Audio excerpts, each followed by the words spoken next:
Hello everyone. तो कैसे हैं आप लोग? आशा करते हैं कि आप लोग बहुत अच्छे होंगे, बहुत बेस्ट होंगे। दोस्तों, आज के इस वीडियो में हम बात करने वाले हैं शब्द एनोलॉजी। ठीक है क्या दोस्तों? शब्द एनोलॉजी जो आपके अतुल महेश्वरी एग्जाम के लिए दोस्तों बहुत ही इम्पोर्टेंट है। ठीक है, तो आपके एग्जाम में एक भी क्वेश्चन ना छूटने पाए, उस एग्जाम की दृष्टि से हमने आज शब्द एनोलॉजी का क्वेश्चन लाया है। और इस वीडियो में हम सिर्फ 15 question most most important question बात करेंगे।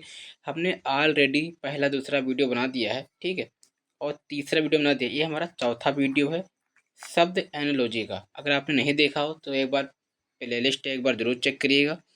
इस वीडियो के देखने के बाद आप प्लीज़ शब्द एनोलॉजी, नंबर एनोलॉजी, ठीक है, आप ये सब देख लीजिए रीजनिंग का। चलिए स्टार्ट करते हैं पहले क्वेश्चन से। मैं दोस्तों फिर बोलता हूँ, रिक्वेस्ट है आपसे कि वीडियो को स्किप मत करना, वीडियो को बीच में छोड़ के मत जाना, वीडियो को पूरा देखना। बहुत ही इंपॉर्टेंट क्वेश्चन लाया हूँ। चलिए क्वेश्चन को करते हैं हम। यदि हॉकी का संबंध मैदान से है तो बैडमिंटन का संबंध किससे होगा? आप लोग को भी पता है कि हॉकी जो है, हॉकी मैदान में खेला जाता है। कहाँ खेला जाता है? हॉकी मैदान में खेला जाता है। और बैडमिंटन कहाँ खेला जाता है? दोस्तों मैं पहले क्लियर कर दूं, जो कोर्ट होता है, क्या होता है? कोर्ट होता है। बैडमिंटन जहाँ हम खेलते हैं उसको हम कोर्ट बोलते हैं। क्या बोलते हैं? कोर्ट बोलते हैं। और जहाँ हॉकी खेलते हैं, हॉकी जहाँ खेलते हैं उसको हम मैदान बोलते हैं। क्या बोलते हैं? मैदान बोलते हैं। ठीक है, तो हमारा हॉकी का संबंध मैदान से हो गया, तो बैडमिंटन का संबंध कोर्ट से होगा।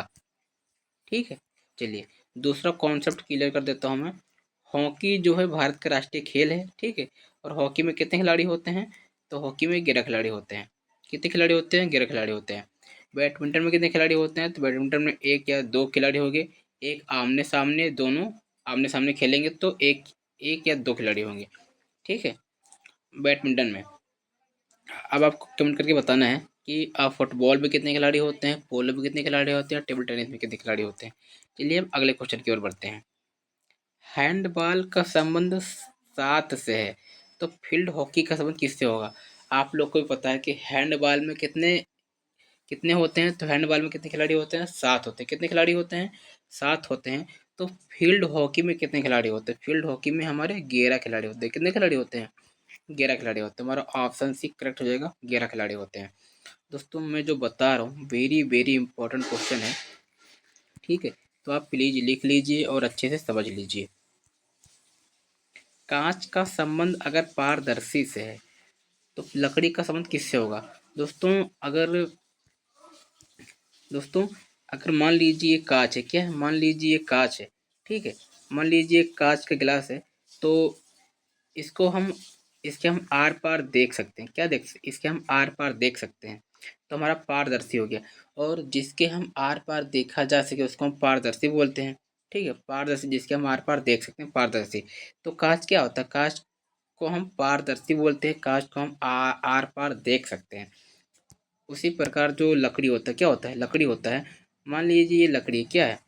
मान लीजिए लकड़ी है, ठीक है, मान लीजिए लकड़ी है। तो लकड़ी दोस्तों आपको पता है लकड़ी ठोस होता है, ठीक है, ठोस होता है। और ये अपारदर्शी होता है। क्या होता है? ये अपारदर्शी होता है, इसके हम आर पार नहीं देख सकते हैं। तो हमारा लकड़ी का संबंध जो है वो अपारदर्शी से होगा। ठीक है, अपारदर्शी से होगा। चलिए, यदि क्रिकेट का संबंध 11 से है तो कबड्डी का संबंध किससे होगा? तो दोस्तों मैंने अभी बताया, हॉकी में 11 होते हैं, क्रिकेट में भी 11 होते हैं। क्रिकेट में कितने खिलाड़ी होते हैं? क्रिकेट में 11 खिलाड़ी होते हैं। तो कबड्डी में कितने खिलाड़ी होंगे? तो कबड्डी में हमारे 7 खिलाड़ी होंगे। तो हमारा ऑप्शन डी करेक्ट हो जाएगा, ऑप्शन 7। ठीक है, चलिए क्रिकेट में 11 खिलाड़ी होंगे तो कबड्डी में 7 होंगे। क्या दोस्तों? 7, ऑप्शन डी। लोहा का संबंध एफ ई से है तो चांदी का संबंध किससे होगा? चलिए वेरी वेरी इंपॉर्टेंट है। आप लोग को पता है कि जो लोहा का परमाणु क्रमांक क्या होता है? जो लोहा का सिंबल होता है, लोहा को हम एफ ई से लिखते हैं। किससे लिखते हैं? एफ ई से लिखते हैं। ठीक है, और कैल्शियम को किससे लिखते हैं? कैल्शियम को सी ए से लिखते हैं। पोटेशियम को कैसे लिखते हैं? मैग्नीशियम को एम जी से लिखते हैं। कार्बन को सी से लिखते हैं। हाइड्रोजन को एच से लिखते हैं। उसी प्रकार ये दिया है, अगर हम लोहा को एफ ई से लिखते हैं, ठीक है। तो चांदी को किससे लिखेंगे? तो चांदी को हम Ag से लिखेंगे। किससे लिखेंगे? Ag से लिखेंगे। आई होप कि आपको समझ में आ रहा होगा। Na से होता है सोडियम, क्या होता है? Na से हमारा सोडियम होता है, Ca से हमारा कैल्शियम होता है, ठीक है। Ag से हमारा चांदी होता है और K से हमारा पोटेशियम होता है, क्या होता है? पोटेशियम होता है। चलिए अगला देखते हैं। पृथ्वी का संबंध अगर नीला से है तो मंगल का संबंध किससे होगा?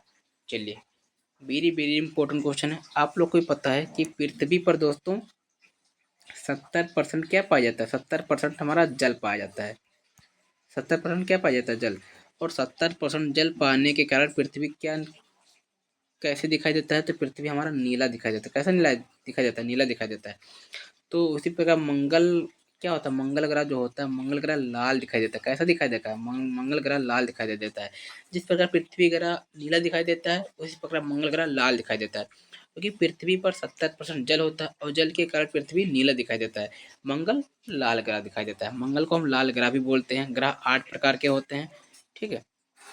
ग्रह कितने प्रकार का होता है? लाल ग्रह होता है। सांझ का तारा, पृथ्वी के बहन भौर का तारा किसको बोलते हैं? आपको बताना कमेंट करके। मैंने सौरमंडल का वीडियो बना दिया है, एक बार जाके जरूर देखिए। कलाई का संबंध घड़ी से है तो उंगली का संबंध किससे होगा? चलिए, आप लोग को भी पता होगा कि कलाई जो है, क्या दोस्तों, कलाई जो है वो हम कलाई, घड़ी जो कलाई में पहनते हैं। घड़ी कहाँ पहनते हैं? तो घड़ी हम कलाई में पहनते हैं। तो उंगली में क्या पहनते हैं? तो उंगली में हम अंगूठी पहनते हैं। क्या पहनते हैं? अंगूठी पहनते हैं। तुम्हारा अंगूठी इसका करेक्ट जवाब हो जाएगा, ठीक है। चलिए अगला देखते हैं। गर्म का संबंध अगर ठंडा से है तो बोलना का संबंध किससे होगा? मान लीजिए दोस्तों, एकदम ये मतलब विलोम दिया है गर्म का ठंडा। अगर कोई चीज़ गर्म है तो उसका विलोम ठंडा हो जाएगा, ठीक है। और उसी प्रकार बोलना का विलोम क्या हो जाएगा? तो बोलना का विलोम दोस्तों मौन, एकदम मौन, ठीक है। एकदम मौन, ना हिलना नहीं डुलना। तो बोलना का विलोम क्या होगा? मौन हो जाएगा। तो हमारा मौन किस ऑप्शन में दिया? तो ऑप्शन डी में दिया है। Very very most most important question है दोस्तों। अगर वीडियो पसंद आ रही हो तो प्लीज़ वीडियो को लाइक कर दीजिए, और चैनल पर अगर आप नए हो तो प्लीज़ चैनल को सब्सक्राइब कर दीजिए, ठीक है। और मुझे इंस्टाग्राम पर भी फॉलो कर लीजिए। इंस्टाग्राम के लिए मैंने डिस्क्रिप्शन बॉक्स में डाल दिया है। जापान का संबंध एन से है तो कोरिया का संबंध किससे होगा? ठीक है। मैंने जो अभी आपको बताया था, अगर भारत, मैंने अगले वीडियो में बताया था भारत की मुद्रा रुपया होता है, उसी प्रकार जापान की मुद्रा येन होता है। क्या होता है? जापान की जो मुद्रा होता है, जापान की मुद्रा हमारा येन होता है। उसी प्रकार कोरिया, कोरिया का मुद्रा क्या होता है? तो कोरिया का जो मुद्रा होता है वो वान होता है। क्या होता है? कोरिया का मुद्रा क्या होता है? वान होता है। आई होप कि आपको समझ में आ रही होगी। चलिए अगला देखते हैं। आर्मी का संबंध अगर सैनिक से है तो गैलेक्सी का संबंध किससे होगा? दोस्तों, आप लोग को भी पता है कि एक एक आर्मी मिलकर सैनिक बनता है, ठीक। एक एक आर्मी मिलकर हमारा क्या बनता है? सैनिक बनता है। तो उसी पर गैलेक्सी कैसे बनता है? तो हमारा एक एक ग्रह मिलकर गैलेक्सी बनाता है। क्या बनाता है? एक एक ग्रह मिलकर गैलेक्सी बनाता है। तो हमारा ग्रह सही हो जाएगा। कुर्सी का संबंध फर्नीचर से है तो शर्ट का संबंध किससे होगा? तो मैंने अभी आपको बताया था, मतलब अगले वीडियो में बताया था कि कुर्सी बेड सिंगारदान का सामान कहाँ बनेगा? तो फर्नीचर उद्योग में बनेगा, जहाँ फर्नीचर का दुकान होगा, ठीक है। फर्नीचर का काम कौन करता है? कारपेंटर बढ़ई करता है, ठीक है। तो कुर्सी कहाँ बनता है? तो फर्नीचर पर बनता है। तो शर्ट कहाँ मिलेगा? तो शर्ट हमारा गारमेंट पर मिलेगा। कहाँ मिलेगा? गारमेंट्स। दोस्तों, जो बेड वगैरह, कुर्सी वगैरह, सिंगारदान वगैरह जहाँ आप खरीदने जाते हो, उसके बोर्ड पर लिखा होता है फर्नीचर उद्योग, विश्वकर्मा फर्नीचर उद्योग। उसी प्रकार जब कपड़े आप खरीदने जाते हो, पैंट शर्ट कुछ भी कपड़े वगैरह, तो आप देखते होंगे दुकान के एकदम जस्ट ऊपर लगा होता है बोर्ड, ठीक है। सुफियान गारमेंट्स, सलमान गारमेंट्स, ठीक है, अंकुर गारमेंट्स।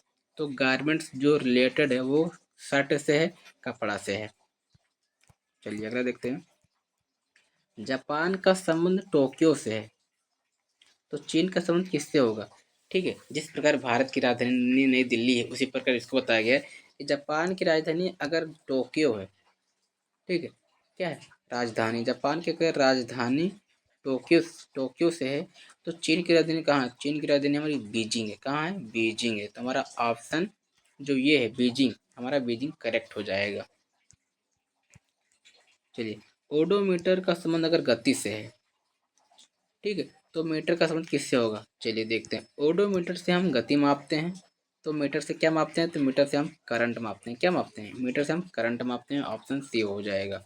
भूकंप को किससे मापते हैं, ये आपको बताना है कमेंट करके। कमेंट बॉक्स आप लोगों के लिए बना है। प्रार्थना का संबंध अगर मंदिर से है तो रसोईया का संबंध किससे होगा? दोस्तों, जब हम पूजा वगैरह करते हैं, प्रार्थना वगैरह करते हैं, तो हम मंदिर जाते हैं। क्या करते हैं? मंदिर जाते हैं। अगर हमको रसोईया करना होता है तो हम कहाँ जाएंगे? तो हम रसोईया अगर करना होता है तो हम रसोई में जाएंगे। कहाँ जाएंगे?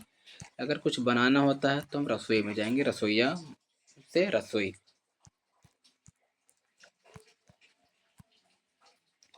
ठीक है, तो ये रहा हमारा मोस्ट इम्पोर्टेंट क्वेश्चन।